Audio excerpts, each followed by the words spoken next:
अस्सलाम वालेकुम दोस्तों, तव्हां सभिनी खे RBS बिज़नेस रिसर्च एकेडमी तरफ़ां भली कार थो चवां। मुंहिंजो नालो डॉक्टर रहीम बख्श सुमरो आहे ऐं मां शाबिती यूनिवर्सिटी सां तालुक़ रखां थो।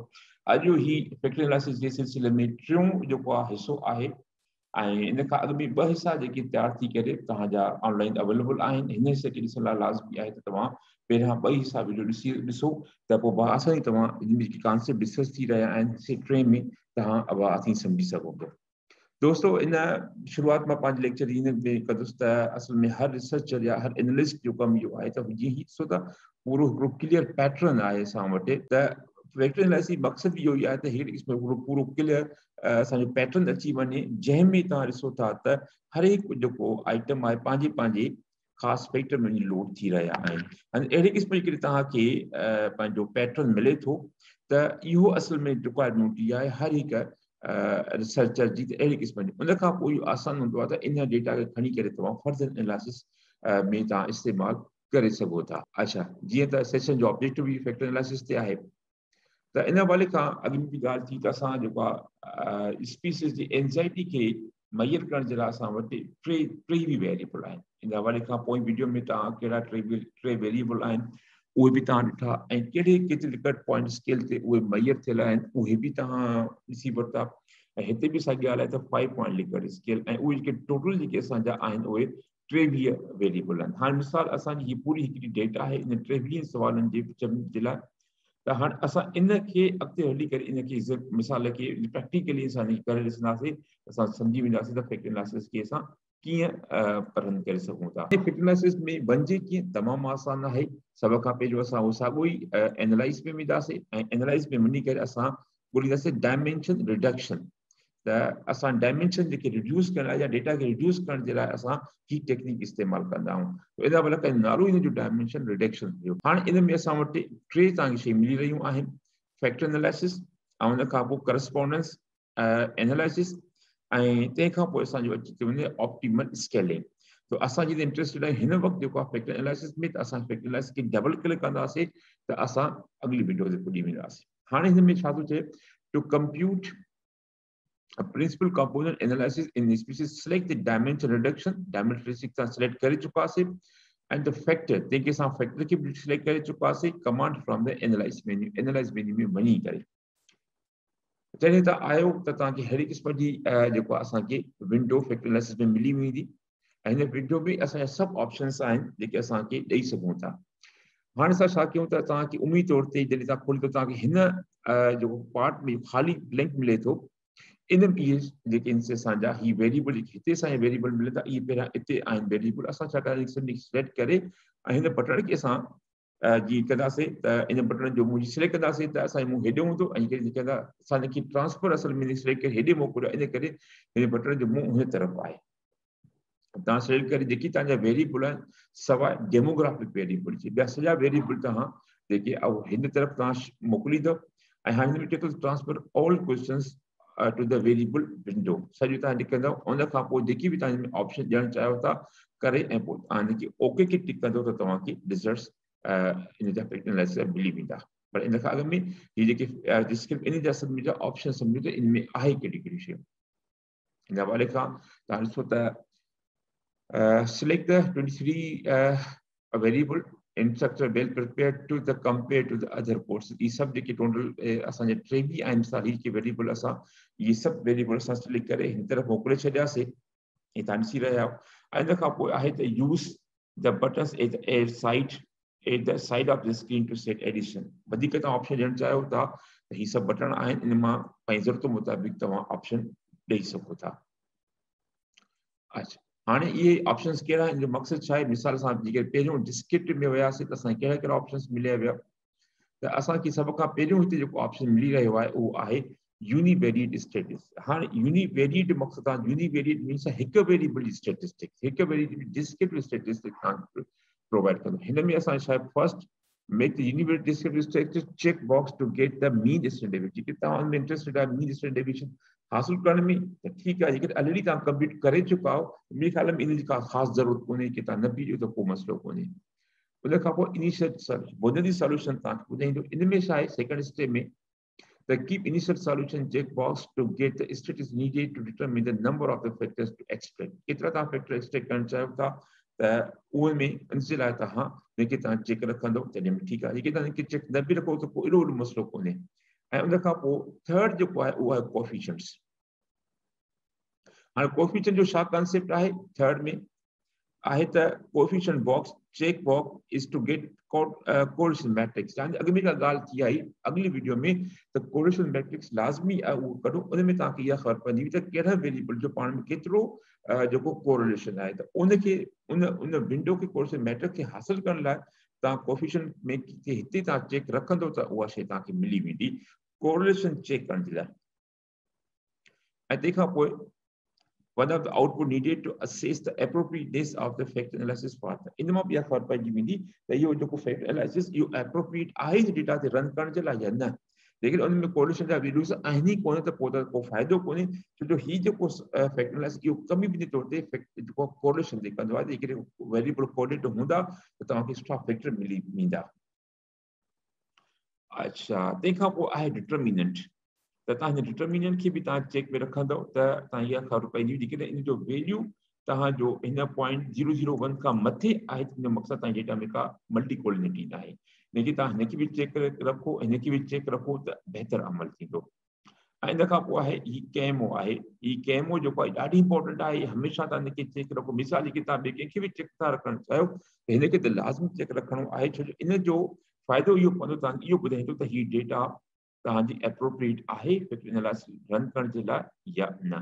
इन में असांखे ॿ टेस्ट मिलंदियूं आहिनि। हिकिड़ी केमो टेस्ट मिलंदी आहे ॿियो बार्टलेस टेस्ट ऑफ स्पेसिटी मिलंदी आहे। ॿ टेस्ट असांखे मिलंदियूं आहिनि जंहिंमां असां एप्रोप्रिएटनेस चेक कंदा आहियूं फैक्टर एनालिसिस लाइ यानी हिन डेटा ते असां फैक्टर एनालिसिस रन करे सघूं था या नथा करे सघूं। उन खां पोइ हीउ एंटी इमेज जो हिकिड़ो ॿियो आहे। हिन में असां छा आहे त fifth mark anti image check box to assess appropriate of factor analysis. And हिनमा पे असां appropriate द ही जो डेटा यो फैक्टर एनालिसिस लाइ आहे बेहतर या न आहे ही फोर्थ इहो बि असां लाइ कंदा आहियूं। ऐं तंहिंखां पोइ थर्ड स्टेप इहो बि असां लाइ कंदा आहियूं। ही टई स्टेप असांजा जेका डेटा जी सूटेबिलिटी एप्रोप्रिएट डेटा आहे या न इन लाइ कंदा आहियूं। ऐं आख़िर में जॾहिं तव्हां इहे सभु शयूं टिक कयूं त तव्हां कंटिन्यू कंदव त तव्हांखे पंहिंजे उन में मिली वेंदो। हाणे इहा विंडो असांजी आई कान ये असांजी आई डिस्क्रिप्टिव की तव्हां जेको पंहिंजो क्लिक कंदव तव्हांखे अहिड़ी क़िस्म जी विंडो मिलंदी। अच्छा उन खां पोइ एक्सट्रैक्शन खे जेके तव्हां क्लिक कंदव तव्हांखे अच्छा थोरो हिन में केमो जे बारे में ॻाल्हि थी वञे ऐं बार्टलेस टेस्ट छो जो केमो ऐं बार्टलेस टेस्ट हिते बि ॻाल्हि थी चुकी आहे। ही ॿ टेस्टूं इंपॉर्टेंट आहिनि केमो ऐं बार्टलेस टेस्ट। इन जे लाइ थोरी ॻाल्हि ॿुधी वञे त इन जो कीअं कमु हूंदो आहे। इन हवाले खां तव्हां ॾिसंदव त ही काइसर मायर ओकलिन या ओल्किन यानी इहो केमो जो मुख़फ़फ़ आहे ऐं ॿियो बार्टलेस टेस्ट ऑफ स्पेरिटी। हाणे असांजो जेको आहे इहे छा कंदियूं वञे थो त इहे कंदियूं आहिनि त सैंपल जी एजुकेट सैंपल आहे या न आहे। ठीकु आहे इन हवाले खां असांजी का रेंज आहे जीअं कोरिलेशन जी रेंज आहे हिनजी बि रेंज आहे 0 to 1। जेतिरी वधीक हूंदी ओतिरो वधीक बहितर जेतिरी घटि हूंदी ओतिरी वधीक ओतिरो जेको आहे डेटा उहा सूटेबल न आहे फैक्टर एनालिसिस लाइ। अच्छा ही त केमो जो थियो केमो जो वैल्यू 0 to 1 हुजणु घुरिजे यानी जेतिरो 1 खां वेझो हूंदो ओतिरो वधीक बहितर आहे। अच्छा बार्टलेस टेस्ट जो छा कमु आहे उनजो कमु आहे त इहो आहे tells whether the correlation matrix significantly different from the identity matrix या न। यानी हिकिड़ो असांखे जॾहिं असां कोरिलेशन मैट्रिक्स में वेंदासीं असांखे ॿ कोरिलेशन मैट्रिक्स निकिरंदा हिकिड़ो कोरिलेशन मैट्रिक्स ऐं ॿियो हुनजो एंटी इमेज निकिरंदो। इहे ॿई हिक ॿिए खां मुख़्तलिफ़ आहिनि या न आहिनि। हाँ इन कॉन्सेप्ट समझ लाइ तव्हां वरी प्रैक्टिकल वीडियो ॾिसो फैक्टर एनालिसिस जंहिंमें इहे शयूं डिस्कस थियल आहिनि। ऐं तंहिंखां पोइ आहे त जेको तव्हांजो वैल्यू 0 to 1 आहे इन जा वैल्यूज़ आहिनि मिसाल जेके तव्हांजी जेको केमो वैल्यू 0.9 आहे दैट्स अ मार्वलस ज़बरदस्त थी वेंदो तमामु बहितरीनु आहे। ऐं जेके उहो 0.8 आहे त मेरिटोरियस आहे। ऐं जेको असांजो वैल्यू जेको मिडिल वैल्यू आहे उहो असांजो आहे 0.7 इहो हुजे इन खां मथे हुजे जेतिरो वधीक ओतिरो वधीक घटि में घटि 0.7 हुजे। पर जेकॾहिं इहो नथो अचे कुझु केसिस में असां पोइ बि मेडिक पियो ताईं यानी 0.6 ताईं वञी सघूं था पर इन खां घटि ते असां कोन था वञी सघूं। घटि ते थी वियो त पोइ इन मक़सदु असांजी जेका डेटा आहे उहा एडिक्वेट न आहे इन जे लाइ त असां इन में जेको आहे उहो बहितर अमल न आहे। यानी एॾो 60% त तव्हांजी घटि में घटि केमो अचणु घुरिजे and he I murdy and value below. Actually, they use word unacceptable. ठीक है, यो unacceptable आहे, इहो जेको आहे बेहतर आहे, माना घटि में घटि 0.6 ऐं बेहतर आहे, ठीक आहे, ऐं 0.7 आहे त सुठो आहे, इन खां मथे जेतिरो वैल्यू आहे उहो वधीक बेहतर आहे। हाणे इहे असांजा के मुंहिंजा वैल्यूज़ थी विया। अच्छा, उन खां पोइ असांजी थी वियो आइगन वैल्यू एक्सट्रैक्शन। अच्छा, हाणे तव्हां एक्सट्रैक्शन में वेंदासीं, हिनखे बटन खे त असांखे अहिड़े क़िस्म हिन में असांखे मुख़्तलिफ़ शयूं मिली वेंदियूं।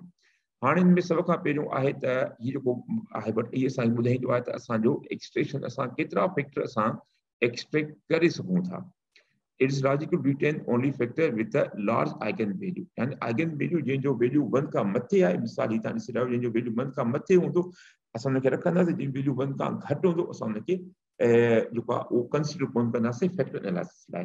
यानी जेतिरा वैल्यू जंहिंजो वैल्यू 1 खां मथे ओतिरा असांजा फैक्टर ठही विया। ॿियो अॻिते आइगन वैल्यू में मां तव्हांखे सम्झाए वठंदुसि त तव्हां फैक्टर यानी आइगन वैल्यू जो कॉन्सेप्ट छा आहे। अच्छा, this criterion is based on the idea that eigenvalue represent the amount of the variance explained है।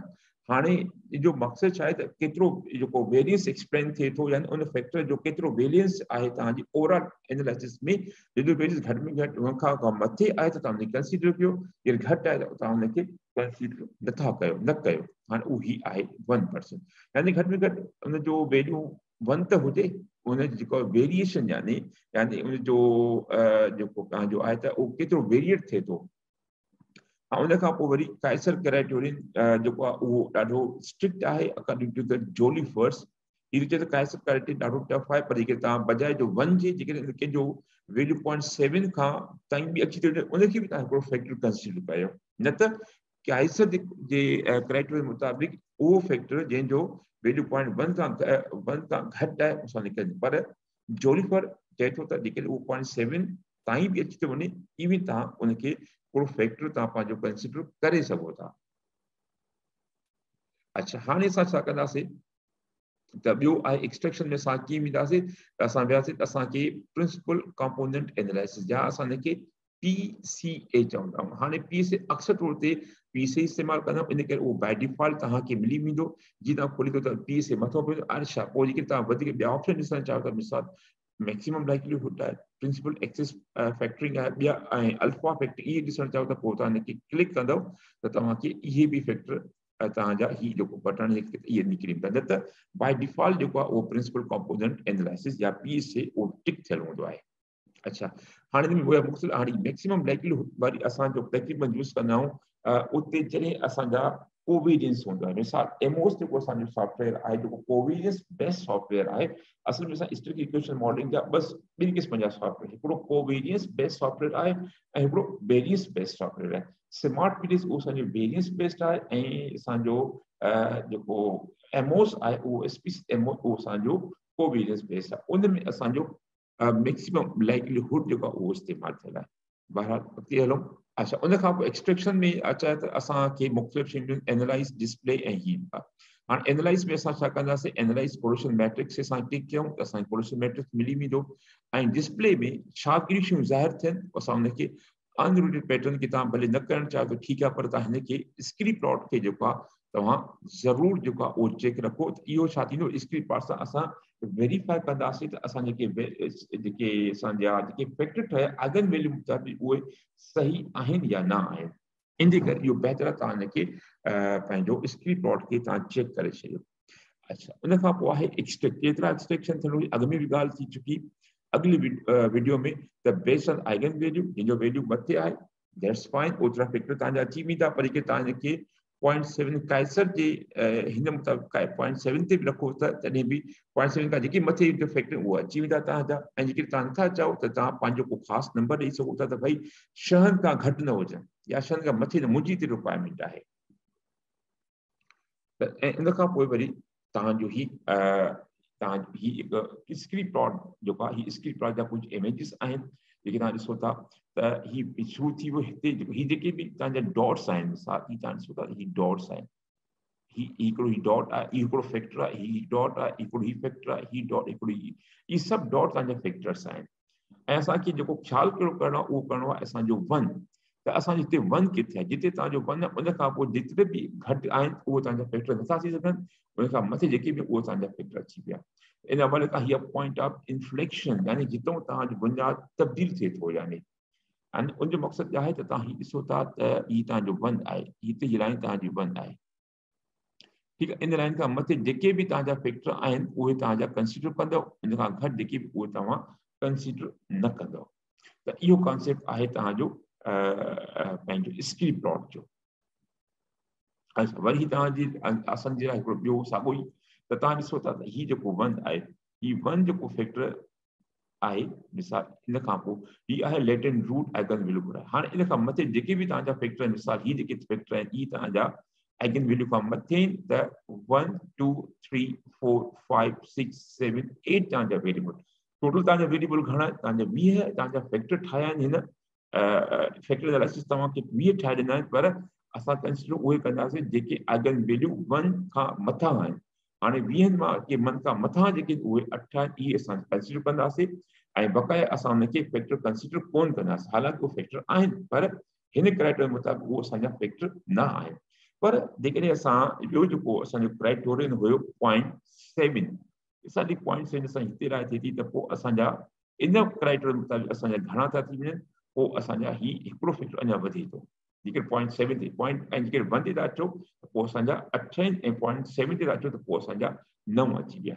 त उमेद कयां थो त हिन असांजी हिन स्किल प्लॉट मां तव्हां बासी सम्झी विया अथव त आइगन वैल्यू 1 जो छा मक़सदु आहे। उन खां पोइ आहे असांजो रोटेशन। हाँ, रोटेशन असांजो काॾों आहे, ही असांजो रोटेशन, असां डिस्क्रिट खे बि सम्झी वियासीं, एक्सट्रैक्शन खे बि सम्झी वियासीं, हाणे असां रोटेशन ते ईंदासीं, ऐं उन खां पोइ असां ऑप्शन ते ईंदासीं। अच्छा, रोटेशन में हाणे असां छा आहे त असांजा ही रोटेशन में असां टोटल 5 जेके असांजा मेथड्स आहिनि, जेके असांजा असां हाणे उहो असां इन मां कहिड़ो बि असां चूज़ कयो था। ऐं मां अक्सर तौर ते वेरीमैक्स खे पसंदि कंदो आहियां। मुंहिंजो हिकिड़ो ख़ासि रीज़न आहे जेको मां अक्सर तौर ते जॾहिं बि फैक्टर एनालिसिस मां पंहिंजे लाइ कंदो आहियां त मां वेरीमैक्स खे ई चूज़ कंदो आहियां।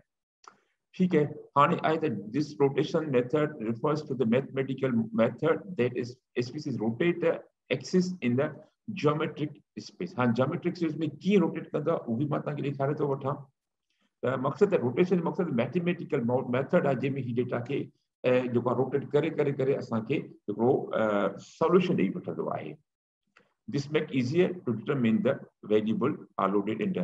हाणे इहो छा कंदो आहे त वेरिएबल खे पंहिंजी जॻह ते लोड करे छॾींदो आहे, हिकिड़ा फैक्टर असांखे ठाहे ॾींदो आहे। उन खां पोइ आहे त help interpret the final rotation, ऐं तव्हां क्लिक कंदो त तव्हांखे रोटेटेड सॉल्यूशन मिली वेंदो। ऐं ॿियो ही आहे त लोडिंग प्लॉट्स, त उहो प्लॉट बि तव्हांखे यानी ग्राफ बि तव्हांखे मिलनि त तव्हां हिनखे लोड करे वठो। अच्छा, ऐं कॾहिं तव्हांजा नॉर्मली 25 इटरेशंस इनफ हूंदा आहिनि, जेकॾहिं तव्हांखे अच्छा ईअं थींदो आहे त जेके तव्हांजा जेके फैक्टर लोड थिया आहिनि, जेके तव्हांखे क्लियर पैटर्न नथो मिले, त तव्हां आइट्रेशन खे 25 मां वधाए करे 50 कंदो त तव्हां इहो बि हिकिड़ो मसइलो ईअं बि हल थी सघे थो त तव्हांजो क्लियर पैटर्न निकिरी सघे थो। दोस्तों, जेको फैक्टर एनालिसिस आहे इहो साइंस न आहे, इहो हिकिड़ो आर्ट आहे। तव्हां हिनखे पंहिंजी ज़रूरत मुताबिक़ तव्हां हिनखे जंहिं अॻिते पहुची करे सघो था, पर बेस्ड ऑन योर थ्योरी तव्हां गाइड कंदी त फैक्टर एनालिसिस जा ऑप्शंस तव्हां अॻिते पहुची कीअं कयो। अच्छा, हाणे ही अची वियो तव्हांजा हिते सम्झी वियासीं त ई रोटेट एक्सिस खे कीअं कंदो आहे, त उहो हिन में तव्हांखे अची था वञनि त तव्हांजे रोटेशन जा असांजे ही बि हिकु रोटेशन मेथड आहे, ऐं ही बि ऑब्लिक जो तव्हांजो रोटेशन मेथड आहे। हाणे तव्हां ॾिसो था त रोटेशन कीअं थी रही आहे, त ही एरो आहे, हिनखे एरो खे ही जेको हिकिड़ी तरफ़ में जेको आहे पंहिंजो क्लॉक वाइज तव्हां हिनखे रोटेट कंदो त डेटा गोल फिराए करे असांखे ॾिए थो। द लेफ्ट ग्राफ, यानी ही ग्राफ जेको आहे डिस्प्ले ऑर्थोगोनल रोटेशन, ऐं ही ऑर्थोगोनल आहे। हाणे इन में शायदि असांजे हिकिड़े पासे में डेटा असांजी जेका रोटेट थिए थी हिकिड़े तरफ़, ठीकु आहे। अच्छा, इन जे मुक़ाबले में असांजो वे राइट जेको आहे, ही जेको आहे इहो असांजी डिस्प्ले ऑब्लिक रोटेशन। हाणे इन में तव्हां ॾिसो था त ही डेटा खे हिन तरफ़ बि रोटेट करे थो, ऐं ही वरी डेटा खे हिन तरफ़ रोटेट करे थो, यानी ही ॿ असांजा ही एक्सिस आहिनि। ही एक्सिस जेको आहे डेटा खे हिन तरफ़ खणी थो वञे, ऐं ही एक्सिस जेको आहे डेटा खे हिन तरफ़ रोटेट करे थो, यानी कि पाण में हिकिड़ो जेको आहे सो मिलाए थो। ऐं हिन में छा आहिनि, जेके ॿई एक्सिस असांजा आहिनि, इहे ॿई हिकिड़े ई डायरेक्शन में डेटा खे रोटेट कनि था, ऐं ही जेके ॿई जेके आहिनि ऑपोजिट डायरेक्शन में डेटा खे रोटेट कनि था। त इन करे असांखे ऑब्लिक में असांखे वधीक सुठो पैटर्न मिली थो वञे, छो जो इन में असांजी रोटेशन जेका उहा मुख़्तलिफ़ हिस्सनि में थिए थी। अच्छा, हाणे असां अची ईंदासीं त species 3 methods of the orthogonal जंहिंमें असांजो वेरीमेक्स which I like always and quadratics and ecomax इन में अची था वञनि टे मेथड अची था टे टूल्स अची था वञनि तव्हांजे ऑर्थोगोनल रोटेशन में यानी इन में असां ईअं सम्झूं त ही असांजो आहे ऑर्थोगोनल ही असांजो ऑर्थोगोनल मेथड अची वियो ठीकु आहे ऐं उन खां पोइ जेको असांजो आहे त टू मेथड्स अची था वञनि तव्हांजा ऑब्लिक रोटेशन में जंहिंमें असांजो डायरेक्ट ओब्लिमन ऐं प्रोमैक्स आहे असां कहिड़े वक़्तु तव्हां वेरीमैक्स बि करे सघो था प्रोमैक्स बि डिपेंड ऑन थ्योरी प्लीज़ तव्हां पंहिंजी मर्ज़ी सां नथा करे सघो जेको कुझु तव्हांखे ॿुधाए त उहा थ्योरी तव्हांखे सम्झे ईंदी त कहिड़े तरीक़े सां तव्हां करे सघो था ठीकु आहे ऐं उन खां पोइ क्वाड्रेटिक्स जेको आहे असांजो मेथड आहे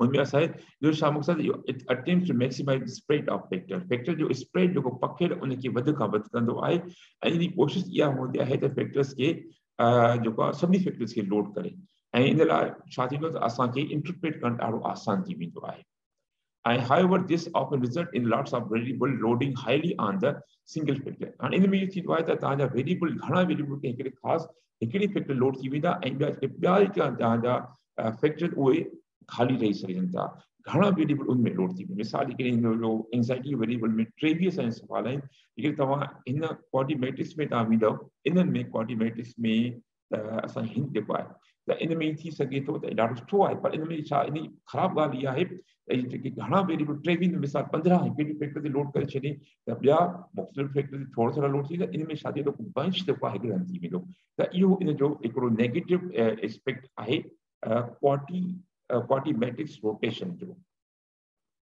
अच्छा वेरीमैक्स व्हिच आई लाइक और इन जो फ़ाइदो कहिड़ो आहे that it oblique opposite to the it makes attempt to maximize the dispersion the dispersion I जेके माना मुख़्तलिफ़ हंधनि ते उनखे मैक्सिमाइज़ करे ऐं इहो छा कंदो आहे त जेके तव्हांजा फैक्टरनि ते मुख़्तलिफ़ जेका डेटा मुख़्तलिफ़ फैक्टरनि ते तक़रीबन कोशिशि कंदो त इक्वली जिते किथे उहे फैक्टर जेके तव्हांजी डेटा उहे या क्वेश्चन उहे लोड थियनि therefore it tries hard a small number of the variable highly